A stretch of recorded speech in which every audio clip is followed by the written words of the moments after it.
Welcome to Tatarstan. I need to find one of these. We've seen a lot of locals wearing the traditional Tatar hat. I would read it as yak yak, but it's actually chak-chak. It's strange. 200 rubles, sold by a lovely Tatar lady. Google Translate was not working properly. It just forced me. Good morning from the land of the Tatars, Russia's third capital and the capital of Tatarstan, Kazan. Our journey traveling east across Russia continues. We don't have long in the city, as this evening we will be taking a sleeper train from Europe to Asia. But we are going to make the most of our time learning about the Tatars, Russia's largest minority group. And it feels very different here, just like it did in Chechnya. This does not feel like Russia. They have their own flag, they have their own language, their own culture, and even their own sort of leader.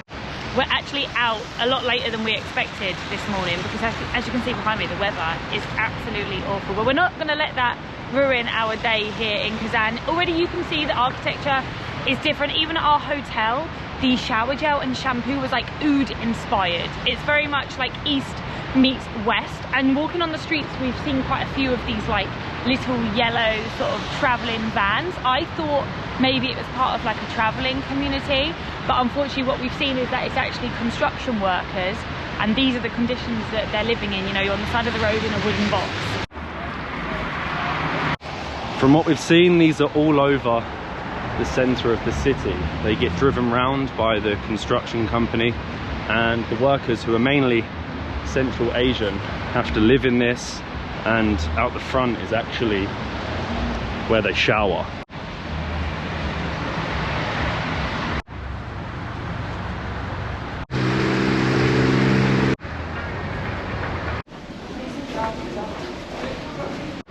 You know, it can't be easy being the largest minority group in Russia. The Tatars have fought for centuries to retain their culture and traditions, and they are very, very proud of it. You can see it everywhere, from the flags flying to even the street signs. You'll find them in Russian, in Tatar, and because they want to be different, in English. We've actually made it onto Bauman Street, which is the main pedestrian street, and the Tatar language and culture is so in your face. They really want to stand out, be different, and they're actually very proud of their heritage and of their culture and tradition. So as you can see, we have Peterburgskaya Street. You have it in English, which is very handy for us. You can see it in Tatar, you can see it in Russian, and you can also find their traditional sweet shops everywhere. I would read it as yak yak, but it's actually chak-chak, and they have traditional restaurants everywhere as well.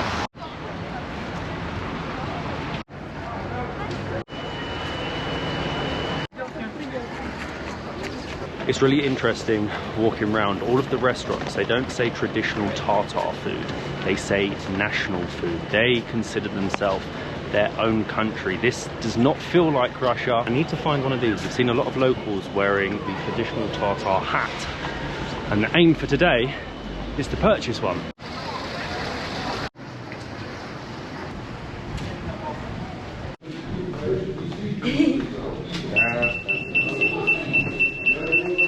Ah, 200. Spasibo. Thank you so much. This way? And this way. Yay! Thank you so much.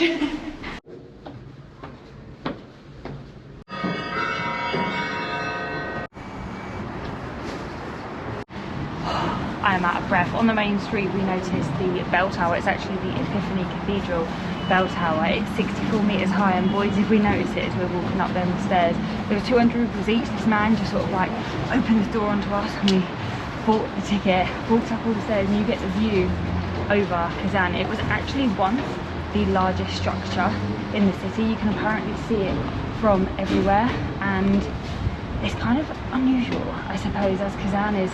You think of Islam? Majority Muslim, but I think there is a very mixed population here. Right on cue!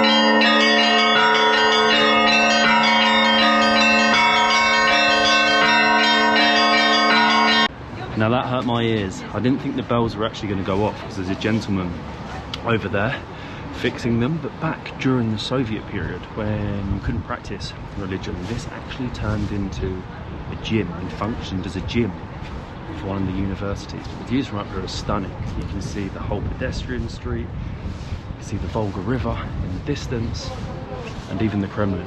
Yeah, Kazan has a Kremlin as well.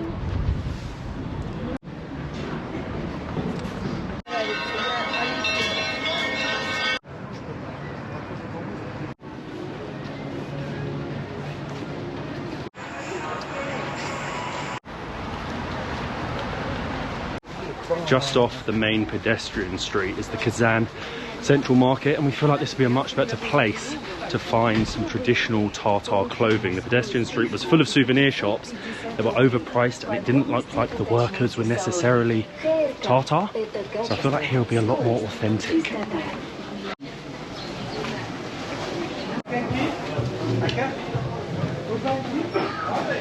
This market is definitely a local market. I can already see that the prices are so much cheaper than on the main pedestrian street, but it's actually reminded me very much of like Armenia. It also looks very much Asian. It has a very Turkish influence. You can see from the way that they have the traditional coffee pot, they have all of the spices, and they have the Armenian, I can't remember if it's called like sujuk. It's like the sweets wrapped in it, but we are not here for sweets. We're here for a hat. For a hat. I think we have found the hats. I'm a little bit confused because it seems to be all different styles. So I'm trying to find out. Hello. Здравствуйте. We can read it on whisky. Okay, I have a question. Yeah. Oh, we can speak. Tibetan. No. Tibetan. Tibetan. For men? Yes. Or for me? For men. Either. Ah. Okay. Is it for men? A woman. Pretty ones for women. Oh wow. So They're good. beautiful. Wow, so a Tibetan. I'm just going to show you. I'm not going to get a Tibetan because I want a scarf, but they're beautiful. I think this one's for him. For men? So you can choose these. I think I like the darker colour. The dark? Doesn't say Oh, Kazan. I like this one. This one? Yeah, I like it. A Tibetan. How does it look? It reminds me a lot of the hat in Oman. Yeah. I, It looks nice. I like it. I like it. Skål episode. This is me. I don't know numbers now. No, wait, this is good. 200. 200. Okay, and for me, I didn't like a scarf. How much are these ones? A scarf? Yeah, for me.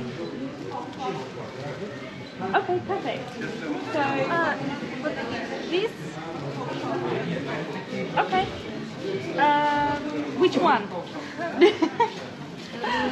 So some are 450, some are 300, depends which one you get. This one's really nice. This one is 3. Okay, we'll get this one. I need a scarf also because we are going to be visiting the mosque today. And while you have a nice hat, a Tibetan. Tibetan. Tibetan. Tibetan. I like it. It's so cheap as well. The price is amazing here. Let me just check this. I'm just going to leave it like... Good? Yeah, perfect. So this and this. Пожалуйста. Спасибо. Spasiba. Perfect. Loving the look, ouds, magnets of Kazan. So nice. Spasiba. Spasiba. I'm just going to work out. How do I say hello in Tatar? Isamasis. Isamasis. Isamasis? Ah. Perfect. Spasiba, my first Tatar word. Thank you so Isamasis. much. Bye. Oh my god. Literally, I'm not going to remember that. Try and remind me. Isamasis. A Tatar word. But yeah, all of that. So what was your hat? 200. And 300 for my scarf. 500. Absolute bargain. Isamasis. Isamasis. Isamasis. Now everyone's looking at me. Is that good? Isamasis. It's good? Hello. Hello. Ah. No Ruski. No Ruski. My Hello. Hello. Isamasis. My Tatar plakoi. Only little. I do not understand. You don't speak French? English. English. English. You speak English? France, France. Ah. Bonjour, le capitale de la France. Je m'appelle Molly. Comment t'appelles-vous?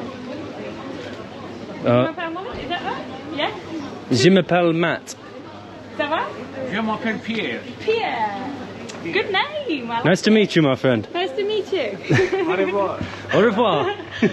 I'm speaking French in Tatarstan, but yeah, she was lovely. Isamasis. I need to say it quietly because then everyone looks at me and says, "Why are you saying hello?" But 200 rubles, sold by a lovely Tatar lady, whereas on the main pedestrian street these were 2,000.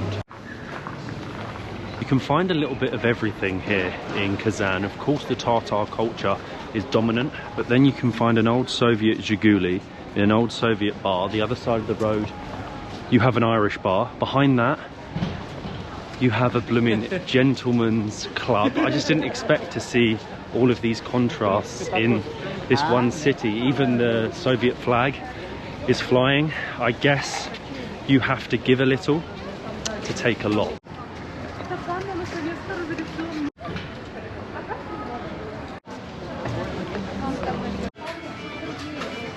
You know what, after being in Russia now for around 4 weeks, it's nice to feel like you've travelled somewhere completely new, with a different culture, with different opinions, and you've got away from the propaganda of the ongoing situation. I feel maybe more free here. I'm probably not, but the paranoia that I've had in Moscow, in St. Petersburg, even in Chechnya here, it seems to have gone. It seems like I've been transported to a brand new country that is vibrant, everyone's smiling. I don't know, it feels like we're walking along a high street in Turkey, you know? It feels like we're in Istanbul. But we are currently on the hunt for some Tatar cuisine. And I don't think it's tartar sauce. Tartar sauce and Tatars are not related.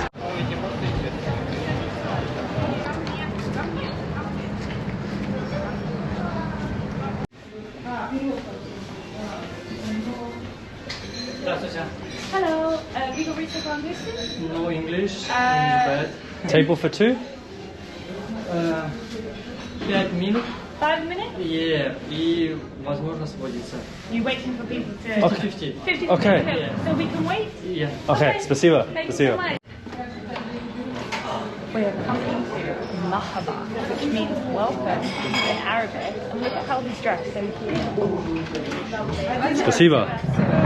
Do you have English menu or No, QR code? Yeah, photo menu. for the phone? That. And Tatar? Tatar dish? Yeah, Tatar tradition. Perfect. It was actually a lot harder than we expected to find a Tatar restaurant. One, being that it's currently holiday season, so everything was so busy, you had to have a reserved table and the queues were out the door. Two, because a lot of the places that we thought were restaurants ended up being Tatar souvenir shops that had food for sale. Very, very random. But as I said, we came into Mahaba. I really like the style in here. It definitely has a Turkish, Islamic. yeah, Ottoman style. At the front it says no dogs, no alcohol. Oh, and you know we always like to have traditional food with a beer. Instead, we've gone for tartar tea. Spasibo. So much. We have tartar tea. Oh my god, what do you do with all of this? So we have some sort of sweet pulp, we have our sugar, we have a strainer, and tartar tea is actually the soul of the family. So you have it with every dish, and it's herbal. So, wish me luck. What do? Do you think I'll put it in the strainer? This is so funny. I know that's going to be hot. It's very Arabic, Turkish, even down to the cups. But let's try it. Do you reckon I'm going to need sugar? Yeah, definitely need sugar. The tartar tea, it actually reminds me of how you have it in Iraq. Cheers. Ooh. It doesn't taste anything like Iraqi or Turkish tea. It's actually full of herbs. It tastes more similar. Maybe a green tea. Very healthy. I'm looking forward to this. The chak-chak. thing, chak-chak, something like that. You actually find them in the souvenir shops, toys of these little meat-filled pies. Very, very interesting. Let me try it, the chak-chak, something like that. A meat-filled pie. You're supposed to have it with tea. I think it's a bit like a chak-chak or a samosa.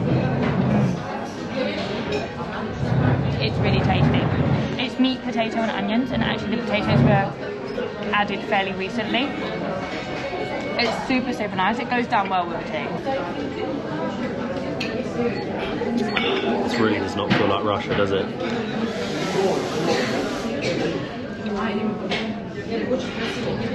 Google Translate was not working properly in this restaurant, and we have just realised what we have eaten. We thought that this, let me show you.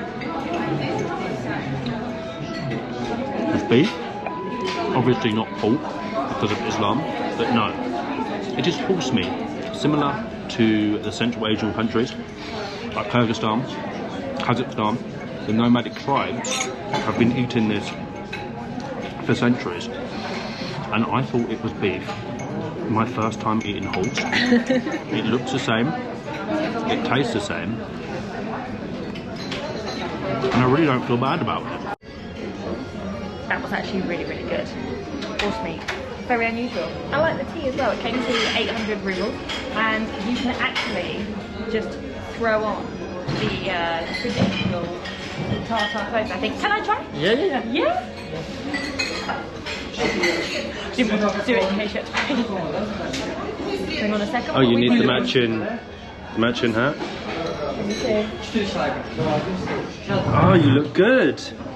It looks good? What is the name of this? Tatar costume. Tatar costume. But this is... You don't know the name? I like it. Yeah, good. Very good. I like the red, to be honest. I tell you what, I like it. The Tatars definitely have a great taste in fashion.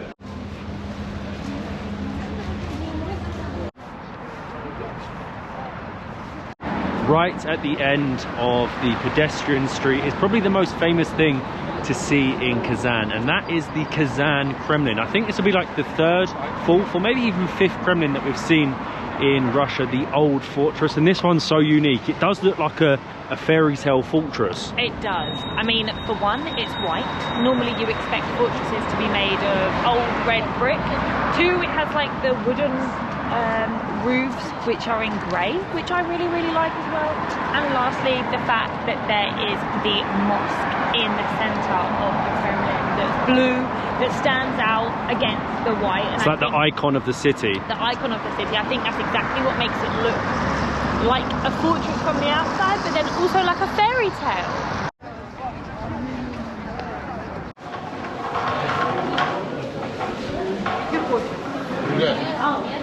So it turns out you can actually come up onto the old Kremlin walls here for free. But this Kremlin didn't always stand here. Back in the 13th century, this used to be a Tatar fortress. Then Ivan the Terrible arrived in the 16th century, destroyed everything that once stood here, even the mosque, and built the Russian-style Kremlin that you see here today. And this is the Kul Sharif Mosque, what looks like a fairy tale from outside. I think it's because it's in such a different style, especially with the white marble, which they actually got from the Ural Mountains, which I think is really interesting. But it was rebuilt and finished in 2005, and it is pretty much a landmark or a centre point for Kazan. You can just see how busy it is. I mean, I don't think that travelling around Russia during the holidays is particularly enjoyable, because I think we're going to be queuing for a while to get inside, but it is absolutely stunning. This is absolutely stunning, and this is still Russia. This is known as the third capital of Russia, and in the Kremlin sits a giant mosque. It's crazy to think that it was destroyed by Ivan the Terrible and wasn't rebuilt until 2005, but it does look like something out of a fairy tale.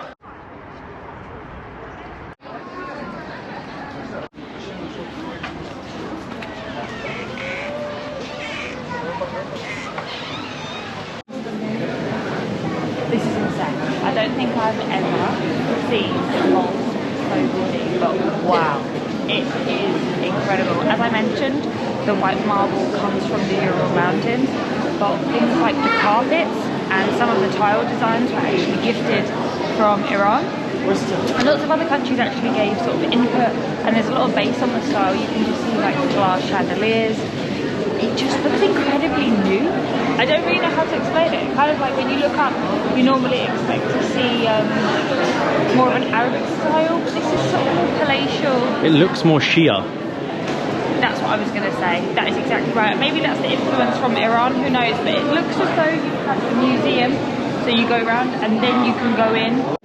It is so beautiful in here, honestly. And yes, this is still Russia in 2025. And in the corner of the mosque, there's actually a gentleman reciting the Quran, and they do it here 24 hours a day, non-stop. And I think it's actually the only mosque in the world to do so.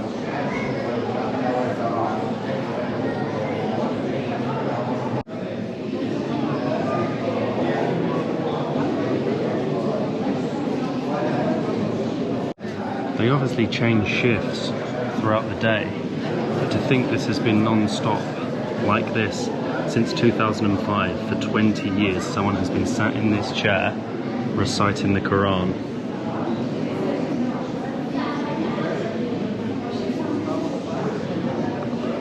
Amazing.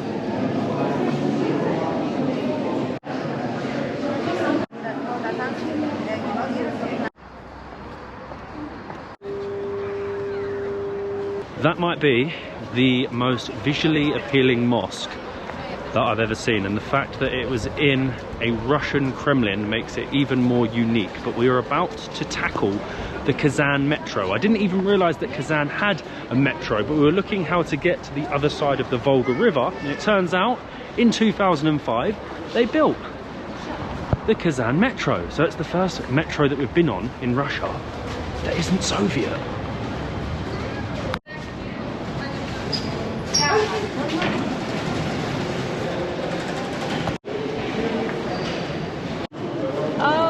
Well, I thought it was going so well. I thought this machine could change into English, but you can't. Or maybe it just doesn't work. What is this? There we go. Look at that. The metro, we're going to pay by cash. So we couldn't do this in St. Petersburg. We couldn't do this in Moscow. But in Kazan, you can change it to English and use the machines. Now I just insert bank notes. Here, it's 3 rupees each. That's almost as cheap as an inch of gold. Ah, and you get a token.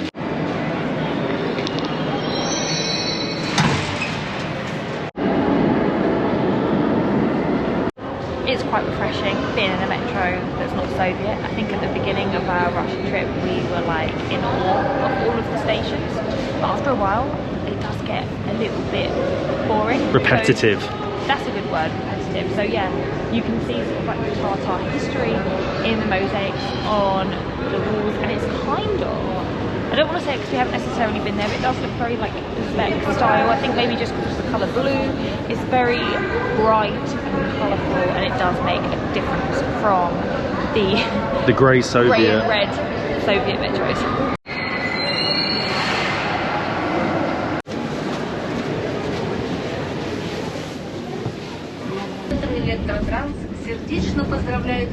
That is cool. So on the metro, they give out the announcement in Tatar, in Russian, and even in English.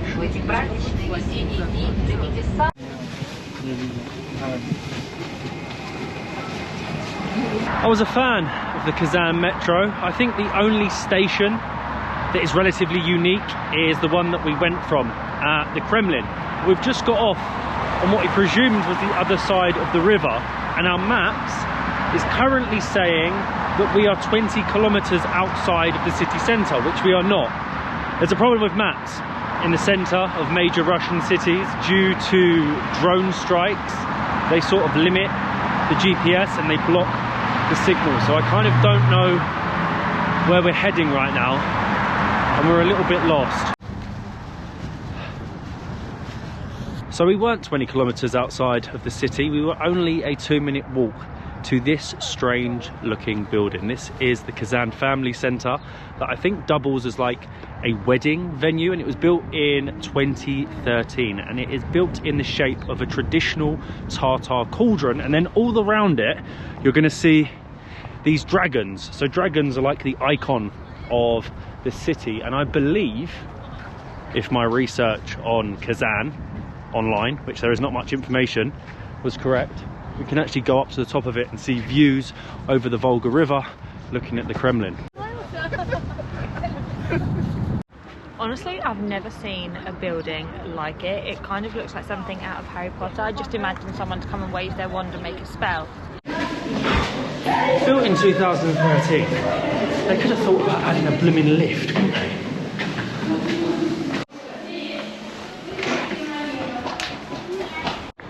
And we've made it to the top of the cauldron. It was 200 rubles each to come up here, and still, if I could capture the shock on people's faces when we go into a restaurant or we go to buy something and we speak in English, they are like, what are you doing here? Especially a city like Kazan, a city that probably most people back home have never heard of. But the views from up here of the river, the Kremlin, and that beautiful fairy tale like mosque in the distance, it's all worth it.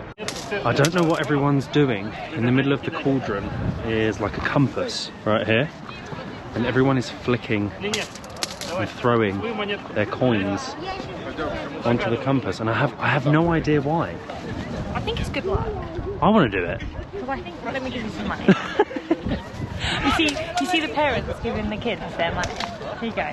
There's 10 rubles, make a good wish. Here we go. I don't know why. I have no idea. Maybe this is the very centre of Kazan.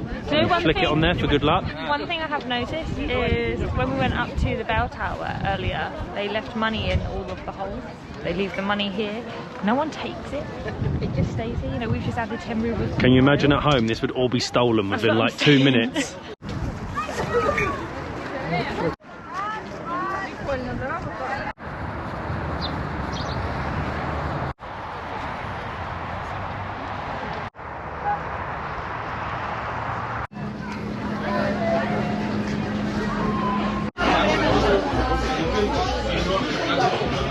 We have found a craft beer bar, which we were just not expected to find here in Kazan, called Top Hops. And I don't know why, whenever you go to a craft beer bar, they always speak English. I think this is like the first person speaking English we've actually been able to ask, get an answer, and order. Oh, it's been so refreshing. It's my favourite place in Kazan. It really is, but we're having a local lager, a Tatar lager. And I don't know why, that's really, really nice. It was 320 rubles, which I think is really good for a craft beer, but I don't know why. I feel like this was so needed. I don't know if it's the anticipation of the train, or just that we're coming to the end of a mammoth trip here in Russia, that beer was much needed. To the Tatars, cheers. Oh, that is good. It's a bit of a juxtaposition, isn't it? Drinking a local Tatar beer in the home of the Tatars, but if they do it, I'm gonna do it. It's a lovely little spot on the main pedestrian street, but we still have one more thing that we need to try. Something that all of these souvenir shops sell. The chak-chak. You know, before we came to Russia, I really, really wanted to make sure we visited Kazan, and even though we've only had one day in Tatarstan, I am so pleased because it is such a poignant place. You know, the Tatars have battled for their independence to keep their culture for hundreds of years, and it probably is pretty similar to what is ongoing right now with the current situation. I still don't quite know what chak-chak is, but it is time for it. And of course we're going into chak-chak and something. Hello. Do you have chak-chak? No? No chak-chak? This one? Okay. Spasiba. How did we go to the wrong place? So now the shop has chak-chak. We're going to have to buy it from the shop. So this is the chak-chak. Little fried dough, it looks like, with some sort of honey. Which one do you want, big or small? I'll Big. say small. Thank you. Okay, now we're going to go and sit here and hope we can eat it here. I mean, It's connected. yeah, here we go. This is the weirdest thing ever. You will find this everywhere on the main pedestrian street, and you'll often find lots of the tourists having it as well, which you think I eat it with. Hands. Break a bit off. Do you reckon? It's the weirdest thing ever. Oh, okay.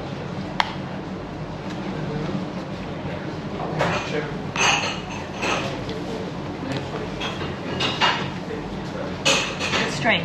It's kind of like What's-Its or Cheetos, but with like syrup on them. I mean, it's nice, but I don't see the hype. So I think it's actually fried dough with hazelnut, and then they've like pressed it all together, let it go hard, and turned it into like a cake.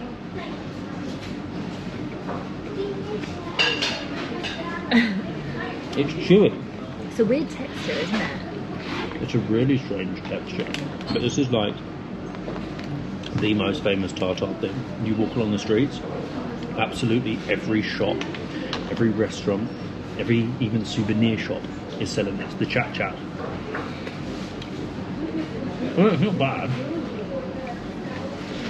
It's a little bit dry. My jaw is starting to hurt. I really like the outfits that everyone's wearing in here, and I still don't understand how they've run out, because the sign behind me says chak-chak. I presume all the locals have eaten it all? I don't know, we've got to eat this. Bit of cement. Rush back to the hotel, grab our things, because we have a train heading from Europe to Asia to catch this evening.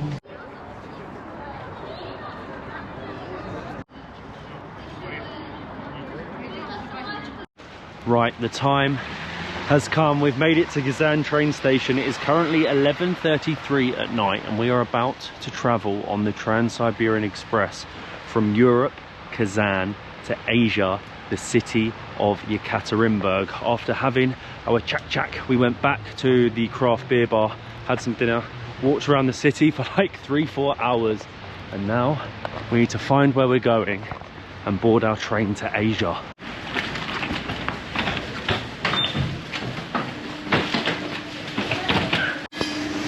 Having to go through airport security for our train.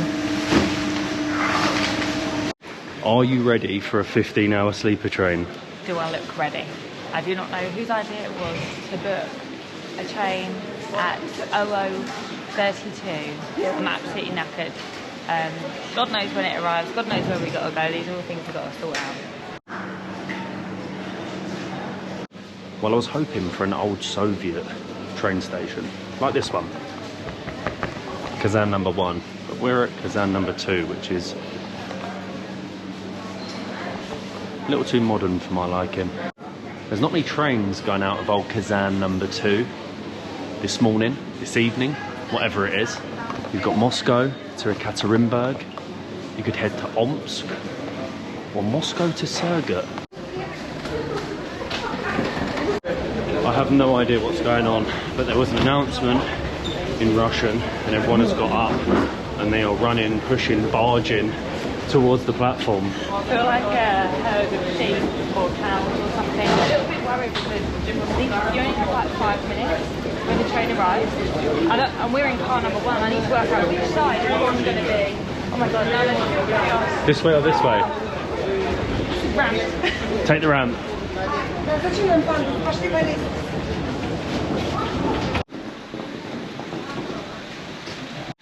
This isn't quite the romantic Trans-Siberian railway adventure that we had in mind. We are all crammed in at the platform, waiting for the train to arrive from Moscow in the pouring rain. Currently 12:16.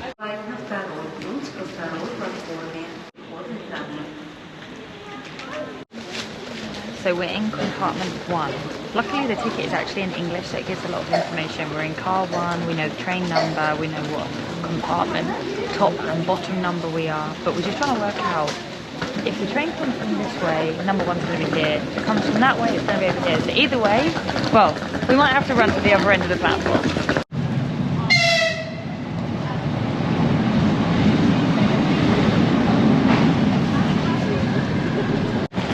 Okay, the train has arrived. We now have like 5 minutes to find our compartment and jump on, and everyone is just rushing along. I really have no idea what to do or where to go. We'll have to be a bit quicker.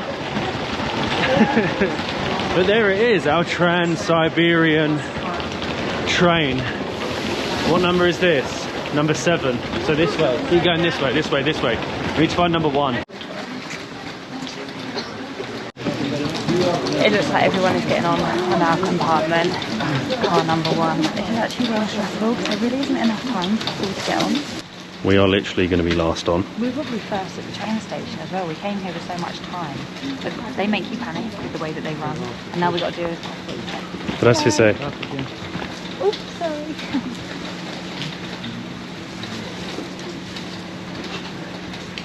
Как дела? Kati? Yeah? Maybe not. I think he's busy. We're like running late.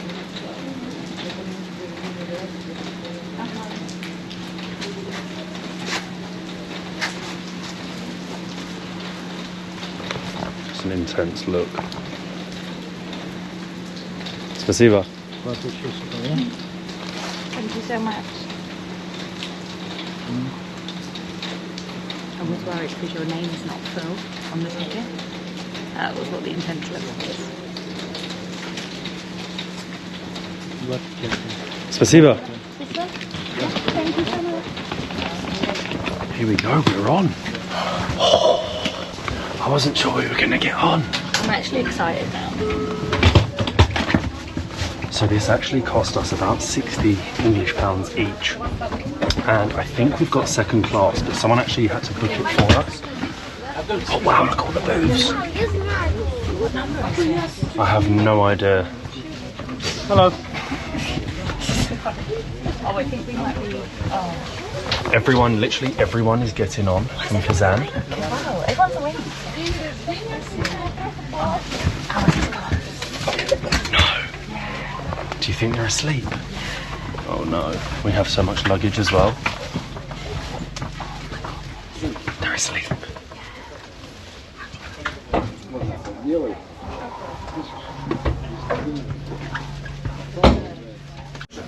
I cannot believe how bad our luck has been. Not only are they asleep, but they have a child, which means I'm trying to put our stuff under the bed, and one of our beds doesn't even have bedding.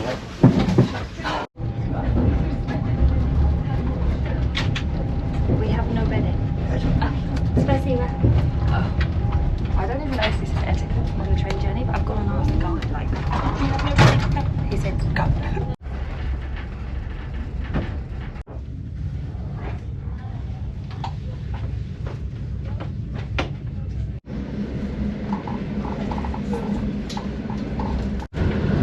That's broken. This is absolute chaos. Now we've woken everyone up in their cabin.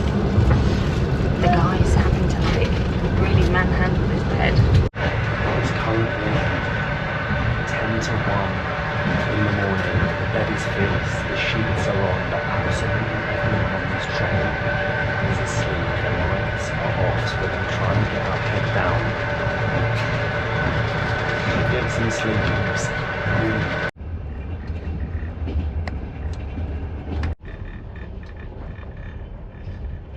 Morning. It is currently 7 AM and I don't think I've had any more than 30 minutes sleep. We were just woken up because the family that were in the beds next to us have got off the train in the middle of nowhere. Literally, look, this is our view right now, but we currently have the whole coupe to ourselves, and I can actually see what we're looking at. It was so dark in here last night, so this is actually what you get, the second class on a Trans-Siberian train. This is where I've been sleeping. We've got our sheets, you've got your lights here, and you've got top bunk. I feel hungover, that's how bad I feel. You do actually have, which I've only just noticed, USB plugs. There's so much storage as well, so all your stuff fits everywhere, but honestly, sharing a coupe is not for the weak. I feel dead. I've also just realised that it's actually 6 in the morning because we're travelling through time zones. We're time travelling on this train, so it's only been about 5 hours since we got on, and we're currently looking at just forest out the window. I've definitely got to try and get some more sleep. This is our ladder that Molly had to use to get up here. You also get some coat hangers, and that's pretty much it. You get given this big pillow. It's really uncomfortable, and if you're like me, 6 foot plus, your feet when you're in the bed poke into the wall at the end. I'm going to try and get some more sleep because I've had none.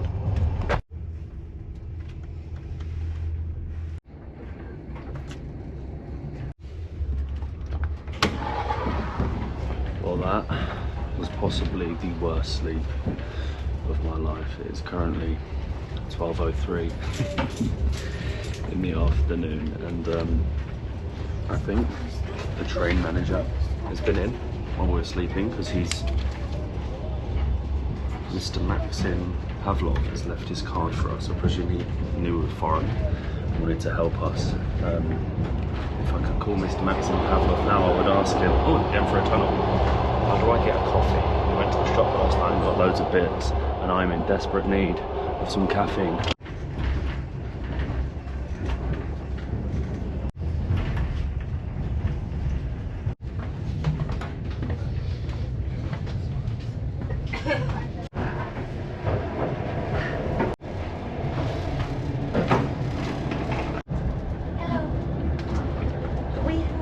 Can we have a cup?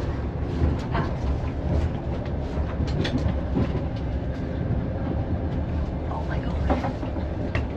I thought we were just going to get paper cups. So we have coffee sachets. Oh, spasiba, thank you. We have coffee sachets. Amazing, thank you so Spasiba. much. And they give you this, the traditional Russian coffee cup.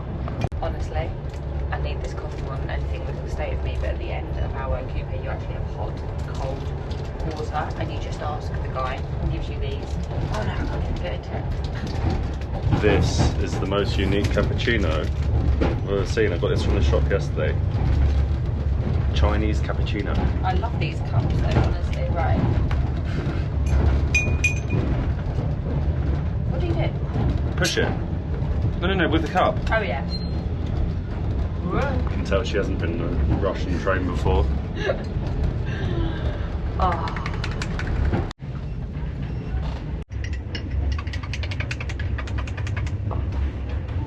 Bloody hot water and fancy traditional cups. You don't get that on British Rail, but this is exactly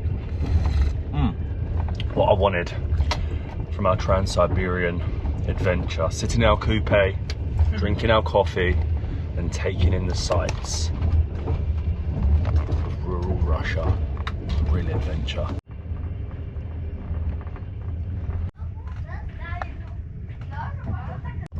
Is it possible to feel jet lagged on a train?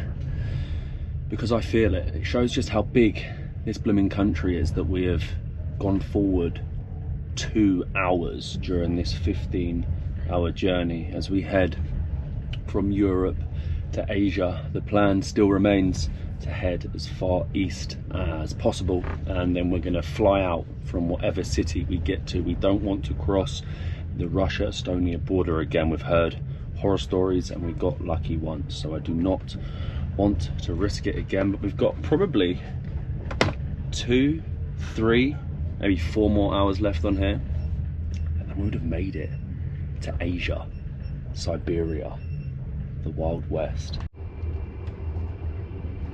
Right, it is about time we showed you what £60 a night gets you on a Russian sleeper train. First things first, you get your 4-person bedroom. Well, for us, we had 5. Yeah, we had a little and we did kid. not sleep. You even get a little safe like that. It's not bad, very spacious. top bunk, bottom bunk, lots of lights, USB chargers, and I think if you pay a little bit more, you can get a private room, and there's even third class. But I've had a walk through the train and I can't seem to find any of the third class rooms or the dining room.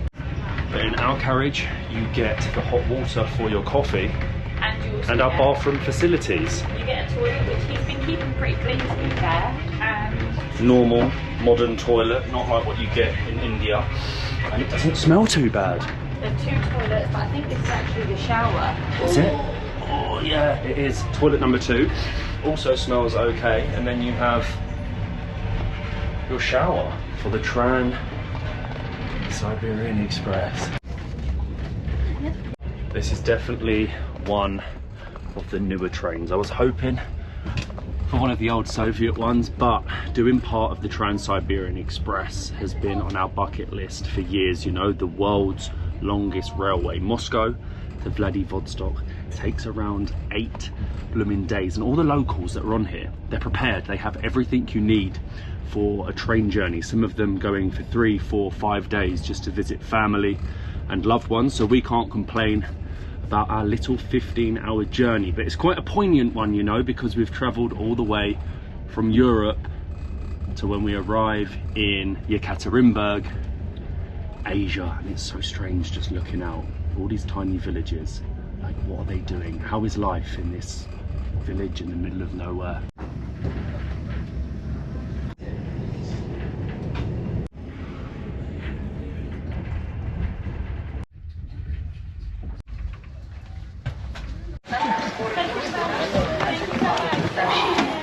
Spasiba. До свидания. We've only gone and done it, haven't we? We have made it to Yekaterinburg after 15 hours on the train. We have passed the Ural Mountains, which is the unofficial border between between European Russia and Asia.